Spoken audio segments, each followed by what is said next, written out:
Demokrasya, tol. Meron akong sariling dahilan eh. Ang sarili kong dahilan para sa akin, nagiging biktima si pastor kasi nilabanan niya yung NPA. Yun ang sarili kong ano eh. Wala tayo, hindi deserve para sa mga mata ko ng isang tao ang tingin ko bayani sa pakikipaglaban niya sa komunista na naging kasama ko. Eh, ganitong klase, papayagan ko, maiskandalo. Teka muna. Nasaan ang utang na loob natin sa serbisyo ng taong ito na inalay niya sa paglaban sa komunista? Yun ang personal kong dahilan. Eh, hindi ito usapin ng pagkakaibigan. Kasama ko tong taong ito. Noong lahat ay tahimik na lumaban, eh lumaban yan. Para sa akin, deserve niya yun. Deserve niya ang aking suporta na mapunta siya sa korte, sa judiciary. Yun. Hindi ako naniniwala na in aid of legislation, makakagawa tayo ng mga bill ngayon na maapektuhan ang kingdom. Religion yan. Yun, pare ko. Sana naintindihan mo na to. Ang bihira, kampi-kampi naman to.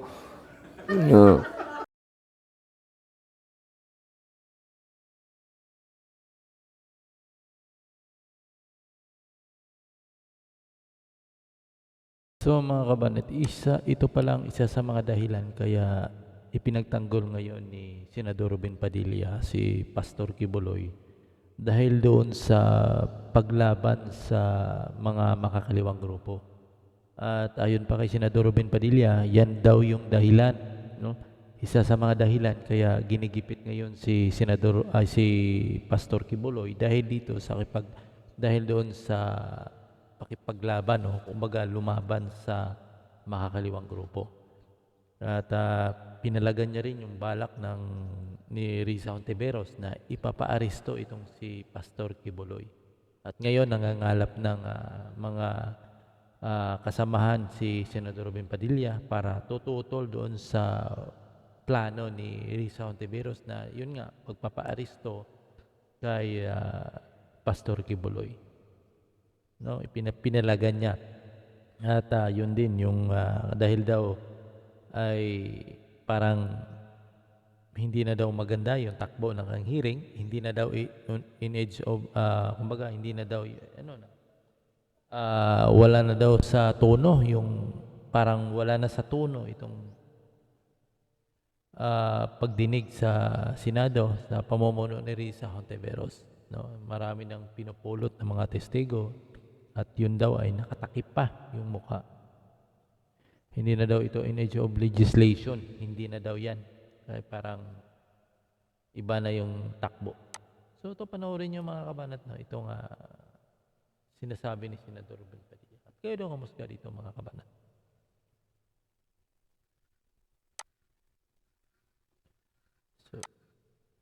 Signatures na po yung para mag-object dun sa pagpapakontempt kay ako lang ipulong. Sa ngayon, nakakalima. Alhamdulillah, limang. Kailangan ko pa ng 3. May mga nakausap na ako na sa mga napakagandang paliwanag nila. Eh, tinatanggap ko naman na hindi sila pumirma. At yun ang mga bagay na ikinatutuwa at ikinalulungkot. Kasi siyempre, ikinatuwa dahil buhay ang demokrasya sa Senado. Nalulungkot dahil hindi ko pa nakukuha yung 8 boto hanggang sa ngayon. Sir, are you hopeful na makuha may 7 days? Parang 5 days na lang, sir, no? Or 4 Mhm. days left Oo. for you to get the remaining full signatures?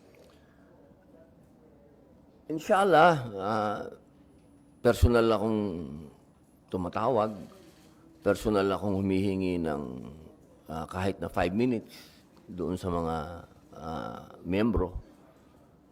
Mayroon pa akong bukas, mayroon pa akong Sabado, Linggo. Sana mapagbigyan pa tayo ng mga hindi pa nagsasabi ng hindi sila pipirma. Sir, gaano po kahalaga sa inyo na mabuo yung 8 signatures para hindi pa contempt si Kibuloy? napakalaking bahagi ito para sa akin, una, sa usapin ng demokrasya. Kasi talagang ang inyong mga senador ay lalo na ako, no? Kung mapapansin nyo, kapag yung paggalang na ibinibigay ko sa kapwa senador, masyadong mataas sa akin yun, yung ganong klaseng ano. Kasi democracy tayo eh. Katulad nitong kay Ma'am Senator Risa Ontiveros, sa malalim na pagpupugay at paghingi ng paumanhin sa kanya, ako talaga nakikiusap lagi sa kanya at humihingi ng paumanhin kung ako'y sumasalungat. Hindi sa kadahilanan na gusto ko siyang sagasaan o ano, kung hindi yun ang pangalan ng demokrasya dito sa Senado. Kaya, ano man ang kahinatnan nitong aking motion na bawiin sana yung contempt, ang mahalaga sa akin dito, pinaglalaban ko to. Kasi demokrasya ito eh. Magkakaiba tayo ng prinsipyo. Hindi ito usapin ng kaibigan ko, si pastor. Hindi yon. Walang ganong klaseng hiwalay yon. Ang aking paniniwala dito, ito ay nasa DOJ na. Hindi naman siguro kalabisan kung hingin natin sa ating mga kasama na wag nang dalawang sangay ng gobyerno pa ang gagawa ng investigasyon. Merong judiciary, meron pang House, meron pang Senate. Parang sa resources ng gobyerno, parang doon na sa isang parang masyadong magastos ba sa aking palagay. Pangalawang punto, in aid of legislation, pagka inisip ko, kapag ito ay pinag-usapan natin ng palalimin ng umaabot sa iskandalo, parang para sa akin, malinaw na, ano ba to? Parang sa konstitusyon natin, meron talagang paghihiwalay ng Estado at religion. Dito, sa nakikita ko, pagka nagpatuloy sa ganitong proseso, parang sinasaklawan na ba natin, makakaroon ba tayo ng mga panukala na sasagasaan natin ang religion? Kasi ang papunta na to hindi na, wala na kay pastor yung, napupunta na doon sa buong organisasyon, sa buong religion nila. Para sa akin, total, andyan ang judiciary, sila talaga ang pwedeng magsagawa ng investigasyon, sila talaga ang pwedeng magbigay ng parusa. Siguro, pagkatapos nilang magdesisyon at kung ano ang ilabas ng judiciary, yun ang kunin namin sa legislative at doon kami, in aid of legislation, gumawa ng batas. Pero siguro sa pagkakataong ito, pinakamainam dito. Para sa aking paniwala, inuulit ko po, nirirespeto ko, ginagalang ko, para sa akin, karapatan ni Senator Risa Ontiveros na ilaban ito. Ako din po ay may opinion. At yan ang opinion ko. Nandyan na yan sa DOJ, iwan na natin sa kanila.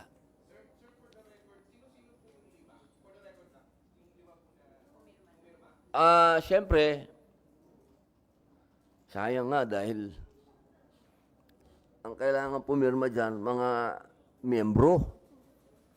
Kung nagkataon na miyembro sana si Bato tsaka si Tolentino, di sana may 4 na ako. Ngayon, dadalawa kami ni Senator Go na PDP laban, si Ma'am Tita Mama Bear, Cynthia Villar, 3, si Ma'am Gabriela Silang Marcos, pang-4, at si Super Rider, Senator JB Ejercito. 5 kami. Kulang pa kami ng 3, boss. Oo. Tulungan mo naman ako.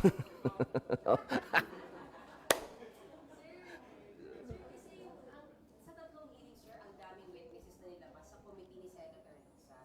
Hindi po ba it might be best na humarap si Pastor Kibuloy to also answer publicly those allegations? Because these are serious allegations like, sir, may rape, may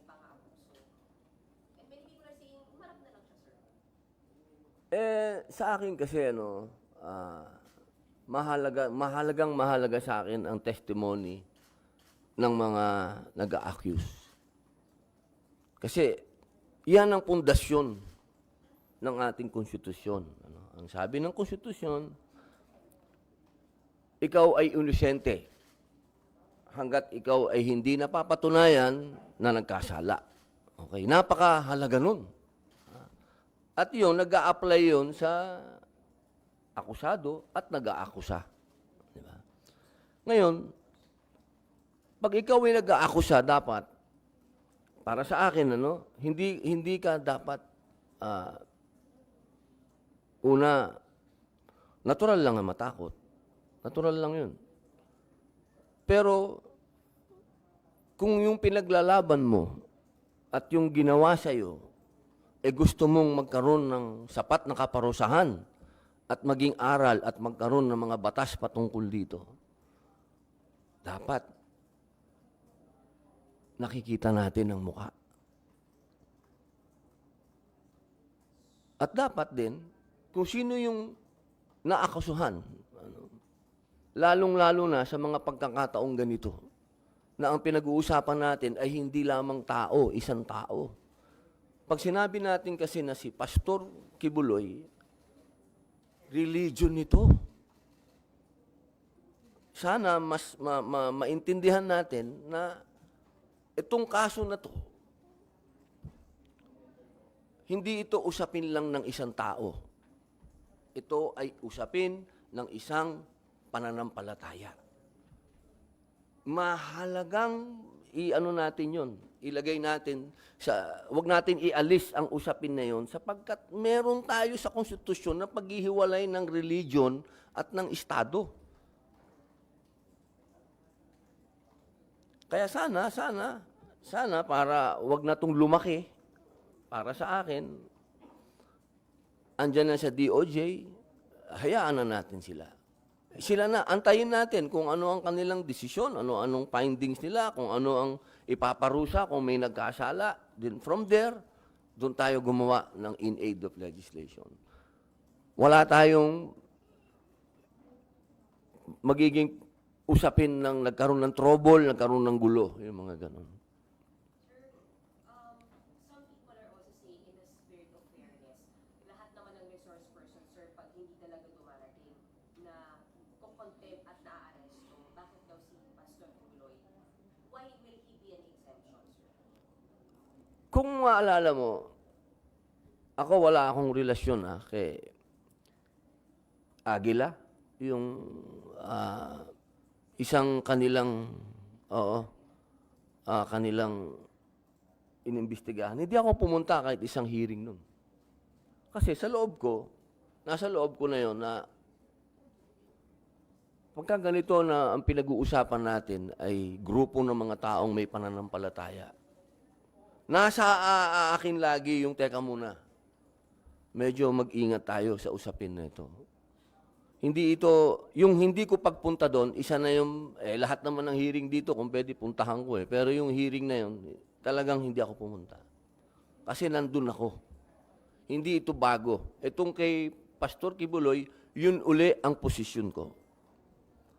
Meron tayong korte, at ang korte natin, yun ang simbolo ng justice. Makikita naman natin, nasa kanila ang justice. So, walang pinakamagandang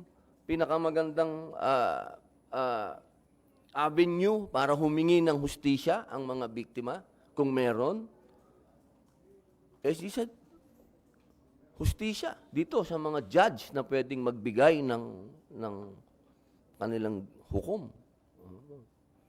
Sir, follow-up lang. So, does it apply sa ibang mga hearings na kahit hindi religious leader, basta pag may content, yung position nyo ay parang ayaw nyo sa mga nagpapakontent ng mga resource persons? Or exclusive lang sa mga religious leaders? Yung sa akin po, pag may kinalaman, halimbawa, una, sa religion. Medyo, tayo dyan, ingat tayo dyan. Pagdating sa ganyang usapin, merong korte, may korte tayo para magawa ng kanilang paglilitis para sa akin. No? Tayo nandito sa Senado, pag-usapan natin yung mga bagay na talagang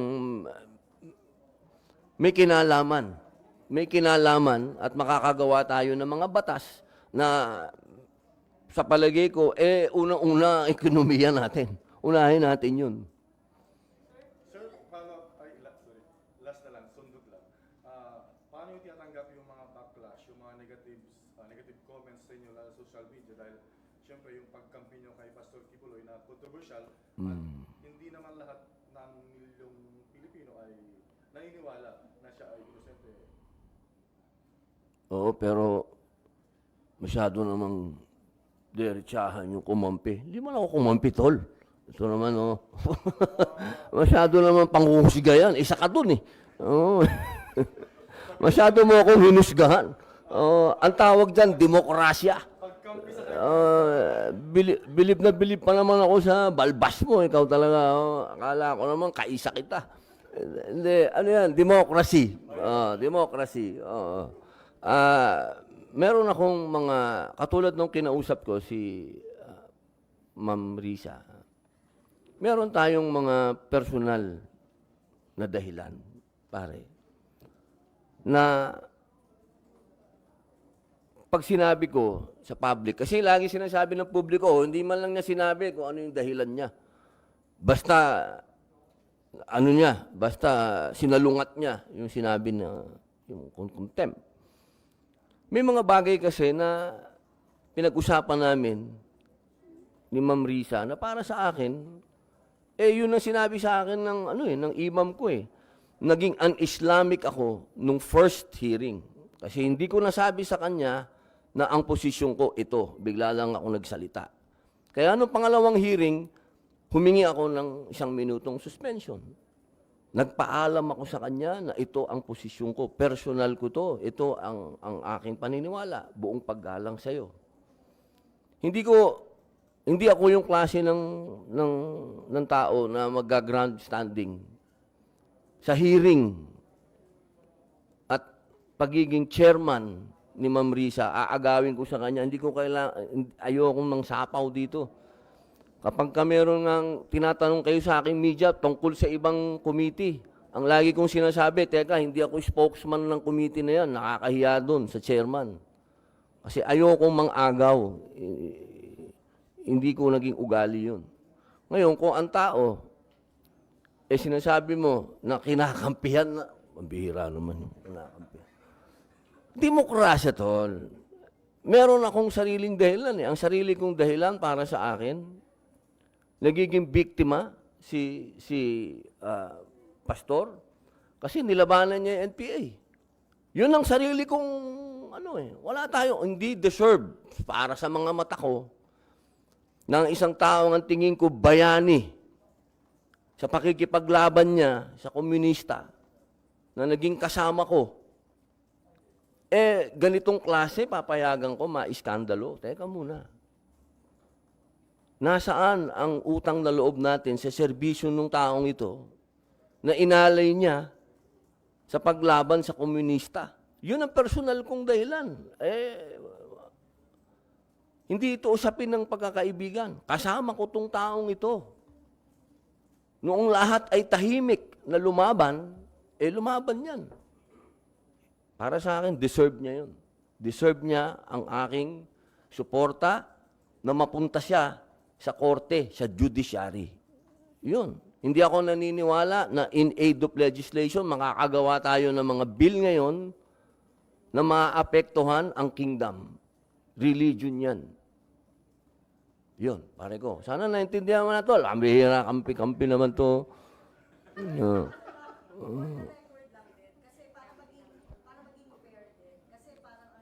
Ito pa isa. Sana naman hindi fair na naman ako.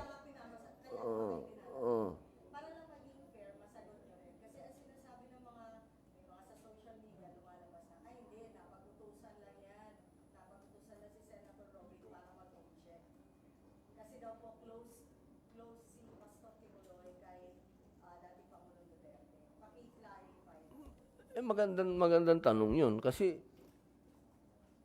ang posisyon ng aming chairman sa PDP Laban, pumunta si Pastor, di ba? Sabi niya, yun ang posisyon ni dating Pangulo. Magkaiba sa posisyon namin. So wala akong sinunod na may nag-utos sa akin, ganun. Wow. Naman, ma'am. Revolusyonaryo, utusan lang. Sayang naman yung bigote ko. Di ba? Hindi ako utusan ng kahit na sino. Paniniwala ko para sa akin, magkasama kami ni Pastor lumaban sa komunista. Hindi mawawala sa isipan ko yun.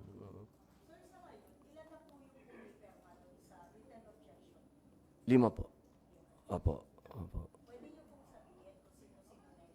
Opo. Si...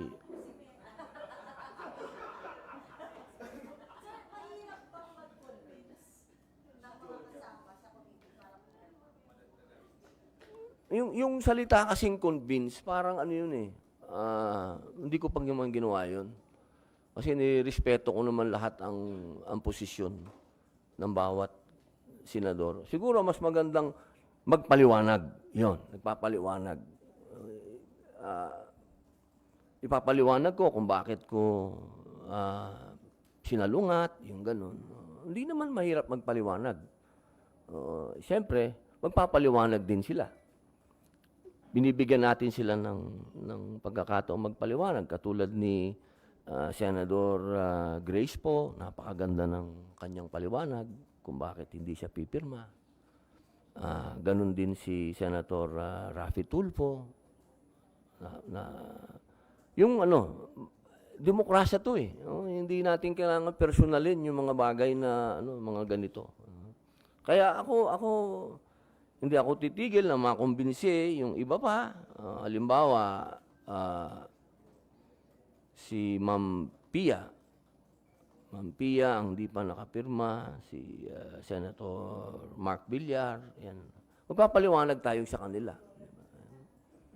Pero kung kumpiyansa po kayo kung sakaling hindi ko natatanong. Kumpiyansa kayo, sir, na bago mag 7 days, kasi kasama po yata yung Saturday, Sunday. Opo, 7 days. So, early next week, kaya yung 8. Binibigyan ng pag-asa ng gobyerno, binibigyan ng ayuda. Ako lang, ang dami kong pinuntahan na ganyan. 1,000 ang sumusurrender. Hindi mo mapanood sa ibang channel. Mapapanood mo sa SMNI. So, parang binigyan niya kayo ng platform. Napakahalaga nun. Napakahalaga. Sa usapin ng paglalathala ng ginagawa ng gobyernong maganda, napakahalaga nun. Sir, doon lang sa... Some senators who already signed, si Senator Sitio Villar at Senator Ani, they're very open to say na kaibigan nila si Apollo Kibuloy. Oo naman po. Mas mabigat nga yung akin eh. Hindi lang basta kaibigan eh. Hindi ko lang siya basta kaibigan. Kasi pag sinabing, kaibigan ko, kaya sinungaling ako. Hindi ko basta kaibigan yan. Comrade ko yan. Comrade. Naniniwala kami sa isang prinsipyo. Mas mabigat yun. Hindi naman kami magka-religion ni Pastor. Hindi naman kami magkababayan. Hindi naman ako tiga Davao. Naniniwala ako sa prinsipyo niya na masyado nang matagal ang communist struggle dito sa Pilipinas. Hindi na natin kailangan ng armed struggle. Naniniwala kami doon. Yun ang pinaniniwalaan namin. Isa sa mga lumabas na tanong agad nung pina-reverse niyo yung contempt niya was, sir, was there any help given to you in the last election? Una na yung dasal. Dasal. Napaka-importante nun. Doon sa channel niya, sa SMNI, nabigyan niya ako ng airtime na wala akong binabayaran. Yung mga panahon na walang tumutulong sa akin dahil ako naman ay walang pera sa kampanya, wala akong pambayad ng helicopter. Hindi, meron akong pera pero para sa mga anak ko. Hindi ko gastusin yan sa politika. Hindi ako naniniwala dun. Yung helicopter niya, pinahihiram niya sa akin. Yung mga ganong klaseng pabor. Was he a campaign contributor? Ano ibig sabihin, bigay ng pera? Naku, wag naman. Wag naman. Ang bintang sa kanya, siya humihingi ng pera. Maganda yan, ha? Sabihin ko kaya, oo. Hindi, biro lang. Wala po. First like pahiram ng jet niya.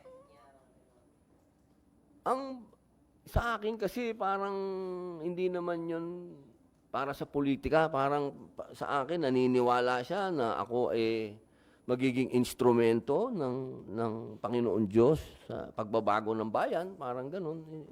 Kasi parang ang hindi naman maganda dahil pinahiram ka dahil kandidato ka. Siguro naman pinahiram niya ako dahil naniniwala din siya sa aking adhikain. Sir, gaano na katagal yung friendship niyo ni Pastor Kibuloy? Other than yung panahon ni Digong? Hindi, iba kasi yun eh. Iba yung kay Digong, iba yung kay Pastor. Meron kami sariling... Matagal na, panahon pa ni GMA. Kasi kasama din si Pastor sa cluster of peace ni Pangulong GMA eh. Magkasama kami doon. Ganun nakatagal ang pagsasama namin sa adhikain, ha? Hindi sa usapin ng pananampalataya o ano, kundi sa paniniwala na kailangan natin ng kapayapaan sa bansa natin. Si Senator Sincha openly sinabi niya kanina na sa kanyang pagkakilala kay Pastor, hindi raw na magagawa yung mga ipinaparatang sa kanya. Do you share yung parang... Aba, pag sinabi ni Mama Bear, pangahawakan ko yun.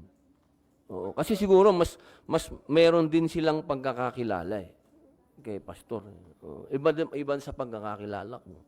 Kaya napakagandang marinig nun. Malalim yung pagkaibigan niyo bilang lalaki. On some occasions, wala po siya nababanggit na yung usapang lalaki ba? Sige, ito maganda. Ay, naku. Parang malabo naman yun sa isang Muslim at sa isang pastor mag-uusapan ng ano. Oo, wala. Oo, kasi wala na rin sa edad namin siguro. Siguro kung pwede niya ako mabiro ng ganun kung mga panahon pa siguro bago umakulong. Pero ngayon na alam niyang takot ako sa asawa ko, hindi ako mabibiro ng ganun. Kahit na sino sa mga kaibigan ko, kakilala ko ngayon, hindi na putok yung ganun na sino yung maganda, yung ganun, hindi na. Sa ngayon, laging ang pinag-uusapan, pare, paano ba yung bayan natin? Ano magagawa natin sa bayan natin? Ano? Sir, about Chacha lang po. Sir, sa House po kasi pumasa na sa committee level yung RPH 7. Ano po yung reaction niyo dito? At sa tingin niyo po maapektuhan nun or magpapabilis dito sa Senado after mag-isip? Alam mo, ma'am, bilang respeto kay Senator Angara, ayaw ko muna talagang magkomento dyan sa Chacha. Kasi una sa lahat, alam lahat ng tao na pabor ako sa Chacha. Napaka-bias, napaka-unfair para kay Senator Angara na sa kalagitnaan ng kanyang hearing, meron ako mga side interviews na hindi siya mabibigyan ng para sa akin, kanya ngayon to Siya ngayon ang bida dito. Hayaan muna natin si Senator Angara, kung ano man ang mas maganda yung reaction niya ang hingin natin patungkol dito sa nangyari sa malaking kapulungan. Kasi malaking ano yun, malaking ano na naman yan, ma'am. Alam mo naman. Ayokong mas maganda kung si Senator Angara tapos si SP ang magandang magbigay ng pahayag dito. Tapos, mula sa pahayag nila, doon ako magbibigay ng pahayag para hindi ako sumasalungat kung saan man ang direksyon nila. Sir, si Sen Ivy at si Sen Cynthia, kasama niyo po dito yung about kay Pastor Kibuloy. Silang dalawa rin po nagsasabi ayaw nila sa Chacha. Kung ngayon daw po botohan, no po sila. Sir, are you willing also na kausapin din sila to convince them for Chacha since yun po yung advocacy? Nakausap ko na sila noon pa So, baka naman isipin nila, sirang plaka ako, paulit-ulit, di ba? Naiintindihan ko ang bawat posisyon ng senador sa Chacha. Yan, una pa lang, hindi naman ngayon lang, noon pa, noong panahon na tayo ang nagsasagawa ng pagdinig, open naman sila na sinasabi nilang hindi talaga sila okay dyan. At ako naman, nirerespeto ko naman yung kanilang mga posisyon. Pero siyempre, iba ito ngayon. Sa oras na to, ang humihingi nito ay ang executive. So siguro, ito na yung pinakamagandang oras para kay Senator Sani. Siya dapat ang mag-shine dito, di ba? So, bigay natin sa kanya. Para sa akin, kung may kakausap dapat sa mga senador, dapat pangunahan niya. Hindi ako. Kasi ayoko mang-agaw ng ano, ma'am. Hindi maganda. Opo.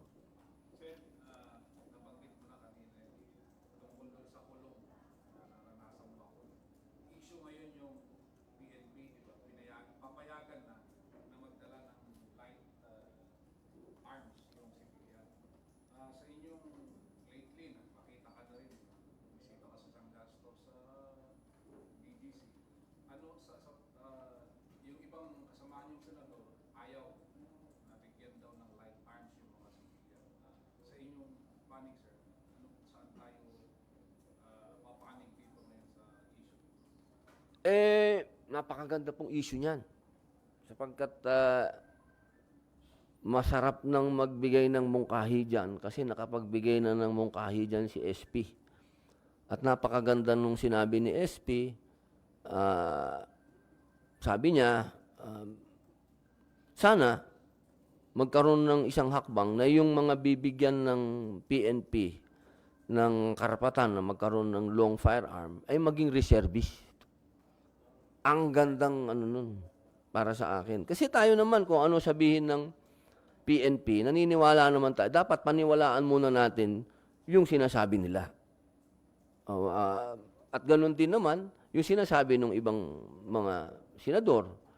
Siyempre, kanya-kanya, demokrasya tayo, may kanya-kanyang opinion. Pero siyempre ako, naniniwala ako sa opinion ni SP. Napakagandang opinion nun. Karapatan ng sibilyan yan.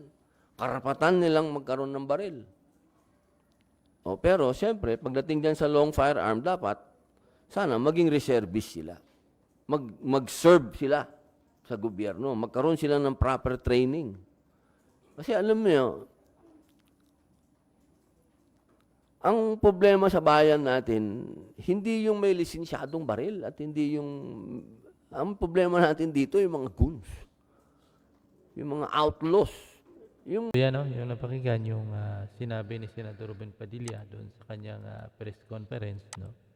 Na inalmahan niya nga si Risa Ontiveros, no? Yung masabi niyan mga kabanat, kasi parang lumalabas kasi na masyado na lang panggigipit ni Risa Ontiveros dito kay Pastor Kibuloy. Una kasi alam naman natin itong si Kibuloy talagang tumutulong naman talaga yan para ibagsak itong makakaliwang grupo. Siya lang kasing may bukod tanging channel eh. Yung tong SMNI, di taliwas, di naman lingid sa atin na una na ay talagang si Kibuloy yung kumbaga siya talaga yung may-ari niya ng SMNI. No? Yun. Hindi ako naniniwala na At saka ang SMNI kasi isa sa mga lumaban, no? Isa sa mga ginagamit na kasangkapan ng ating itong si Kibuloy para labanan itong makakaliwang grupo. So, isa sa mga nakita ni Sir Ruben Padilla nga na kaya nga sinisikapan ito na ipabagsak itong si Kibuloy dahil nga doon sa portion na yun. No? Portion. Sa gabal kasi sa makakaliwang grupo itong ginagawa ng SMNI din eh. Diba? Yun ang isa sa mga nakikita dyan eh. Kasi itong bukod tanging SMNI, GMA7, hindi naman nakikialam yan. ABS-CBN, ano pang channel, hindi nakikialam yan, hindi nakikisama. Bukod tanging malakas na loob, itong SM9 na lumalaban talaga, no? At talagang binubunyag at saka sa kanilang channel lamang, doon kinukuha nila yung mga dating mga sumusukong kadre at saka nagsasalita doon sa publiko. At ito yung malaking dagok sa mga kaliwang grupo di umano. Kaya nga, itong isa sa mga nakikita na motibo ng ilan, kaya nga sinisikapan na ipabagsak itong, kumbaga tanggalan ng prangkisa, ibagsak itong si Kibuloy. Dahil doon sa ganong portion na tumutulong para malantad yung kulay nitong makakaliwang grupo na ito. So, alam mo na mga kabanat, yung next video mga kabanat.